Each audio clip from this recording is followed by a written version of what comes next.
3 மொழி கொள்கை நல்லதா? இல்லன்னா 2 மொழி கொள்கை நல்லதா சார்? நாங்கள் அந்த காலத்தில் இந்தி எதிர்ப்பு போராட்டங்களில் நாங்கள் கலந்துக்கிட்ட ஆளுங்க. அந்த காலத்திலேருந்து இனிய வரைக்கும் 2 மொழியா 3 மொழியா இதையே தான் பேசிட்டு அரசியல் நடத்துகிறாங்க. எல்லாருக்குமே 2 மொழியே போதும். ஒரு மொழி ஆங்கிலம், இன்னொன்று தாய்மொழி. இதை 2 படித்தா போதும். ஆங்கிலம் கற்றுக்காதவங்க யாருமே இல்லை. இப்போ பிற மொழிங்களை கற்றுக்கணுன்றது ஒன்றும் இல்லை. இப்போ நாங்கள் தமிழ்நாட்டில் தமிழை கற்றுக்கலாம், கேரளாவில் மலையாளம் கற்றுக்கலாம், கர்நாடகாவில் அங்கே கர்நாடகா கற்றுக்கலாம், தெலுங்கு மொழியை கற்றுக்கலாம்.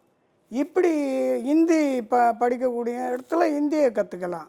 அப்படி மொழிகளை கற்றுக்கிறதால ஒன்றும் தப்பு கிடையாது. 3 மொழி படிங்க, 5 மொழி படிங்கன்னா அவங்களுக்கு இஷ்டம் உள்ளவங்க படிப்பாங்க. ஆனால் கிராமப்புறங்களில் உள்ளவங்க 3 மொழியெல்லாம் படிக்கணும்னு சொல்லி ஸ்கூலுங்களில் போய் எலிமெண்ட்ரி ஸ்கூலுங்க, ஏழைகள் படிக்க ஸ்கூலுங்க, அங்கெல்லாம் 3 மொழி 4 மொழின்னு சொன்னால் மக்கள் டீச்சரை வச்சு அவங்க எப்படி கற்றுக்குவாங்க? பிற மொழிகளை நம்ம அவ்வளவு மொழிகளை கற்றுக்க வேண்டிய அவசியம் இல்லை.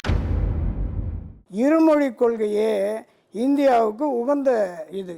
இஷ்டப்படுறவங்க படிக்கிட்டோம், அதனால் ஒன்றும் இல்லை. அவங்க 5 மொழி கூட படிக்கிட்டோம், அதனால் ஒன்றும் தப்பு கிடையாது.